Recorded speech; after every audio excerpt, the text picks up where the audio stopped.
Okay, so what we're going to do here is we are going to have a go at calculating speed. So this is going to be kind of a mini series I'm going to do of going through all of the different kind of spec points within the Pearson Edexcel physics spec for IGCSE. Starting here with calculating speed, we're going to go through the equation. We're going to just talk a little bit about it, and then we've got some practice questions as we work our way down. If you're wanting this worksheet, it should be on your Google Classroom if you are one of my students. If you are a random person watching this video, I will try and find a way of getting a link in the description so you can download it. I don't know how to do that, so just give me a bit of time. But let's start here then. So calculating speed, let's imagine classic, we've got a car on a road. This road is 15 meters long. And the car is going to take some level of time to do that. Now, to find speed, we basically need two things. Okay, we need to know, number one, how far. So in this case, that's 50 meters. And then we need to know how long in terms of time. Let's say, I don't know, 2 minutes, just a random number. Okay, so this car is gonna do all the way down. It's gonna take 2 minutes to do that. Now, if we want to find out the speed of that, really simple. Speed equals distance divided by time. Okay. Now, distance, we really want that in meters. Already in meters, perfect. Time, we actually want time in seconds. Now here we are given 2 minutes, so we need to convert that down. So 120 seconds, 1 minute is 60 seconds.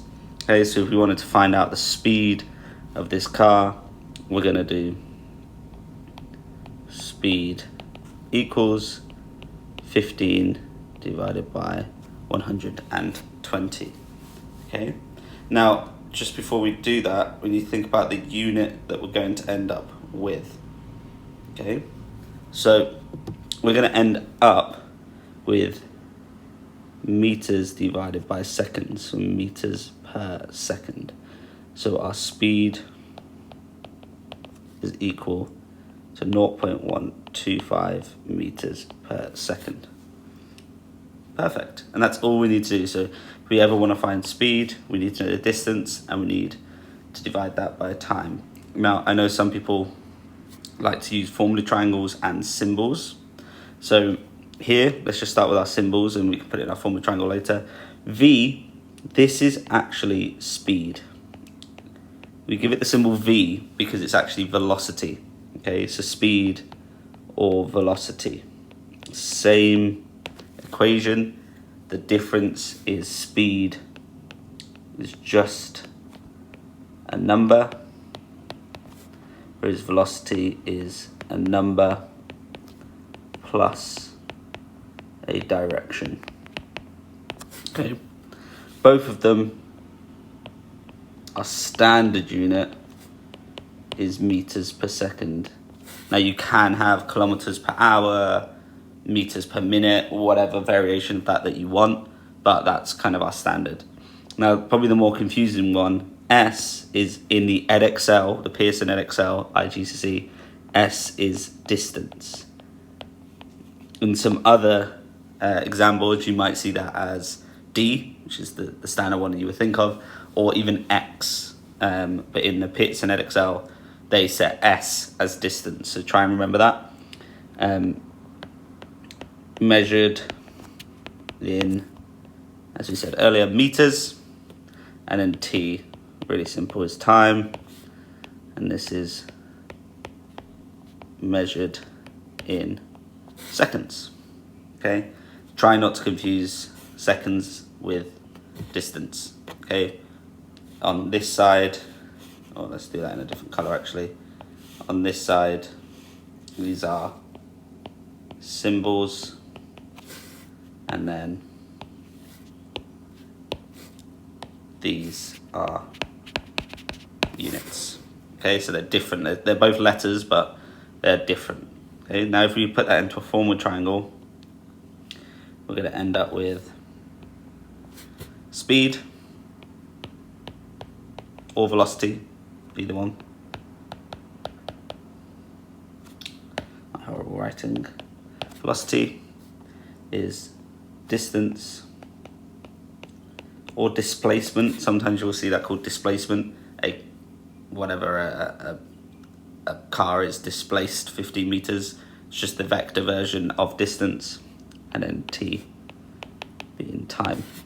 Now the way this works, if you've never used a formula triangle before, if we want to find, let's say, velocity, so we cover up velocity and we're left with distance divided by time. Okay, now we'll just go back and we add in our signs. Now if I want to find, let's say I want to find distance, I cover up distance and I'm left with speed times time. Okay, so you just cover them up. Use your hand, obviously I can't show you that on this clip, but we then get down into some questions. Let's move this out of the way. So number 1, a train covers a distance of 500 meters in 20 seconds. Calculate the speed of the train. Now the way this is laid out, these are the exact ways that you will get marks in an exam. So the first thing is to state the equation. So the equation, like the one at the top, V equals S over T. Now you can write that in words, that's perfectly fine. Try and make sure you're using the correct symbols if you're going to use symbols. Next, identify the variables. You don't normally get a mark for this, but it's really important because it just makes sure that you're showing the examiner you know where those numbers are coming from. I like to always write all of them. So V, S, T. So V is what we're trying to find out. S is 500 meters. Always include your units just to double check them. T is 20 seconds. Now we plug everything in. So V equals 500 divided by 20.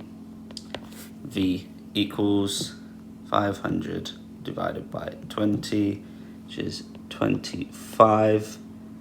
Okay, meters per second, or we just put it in the end box so we state our answer. 25 meters per second. Okay, really clearly laid out. Really simple.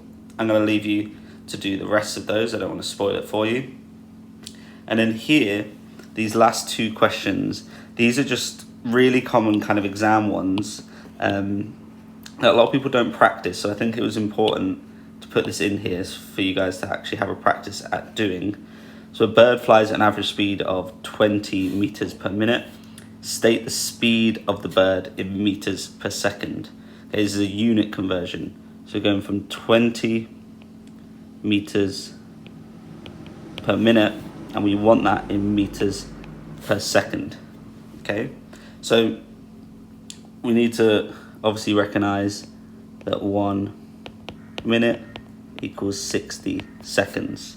Now the way I was always taught to do this is we want to times this by 1 minute over 60 seconds. Okay, and now if we kind of look, if I write this out a little bit differently, and we've got 20 meters per minute, if we then, let's get rid of that. If we then look here, our minutes are going to cancel each other out. So we actually end up with 20 divided by 60. It's going to equal t divided by 60 equals 0.33 meters per second. Okay, perfect. And then we've got a last one here. Oh, don't know how I've done that. Just get rid of that ruler. A car is traveling at 26 meters per second. Speed limit is 80 kilometers per hour. State if the car is exceeding the speed limit. Have a go at doing that. And in the next video, I'll share the answers on the screen and at the very start, so you can quickly tick through and see how you got on.